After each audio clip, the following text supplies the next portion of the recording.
name is Calendry Abiso, Technical Engineering first year. My question is from page 60, number 10. The angle of a sector is 30 degrees and the radius is 15 cm. What is the area of the sector in square centimeters? So this is a sector. This is 30, a given angle, and both are the radius. For the formula of the sector, A equals to 1/2 r squared theta. Now, in this case, theta is expressed in radians. So, theta, so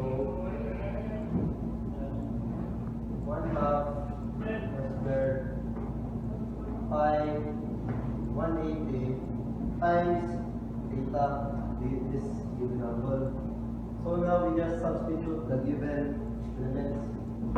1/2 15 squared pi 180 times 30. If you do the calculations correctly, you'll get the answer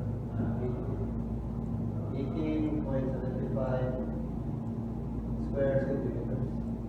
Thank you.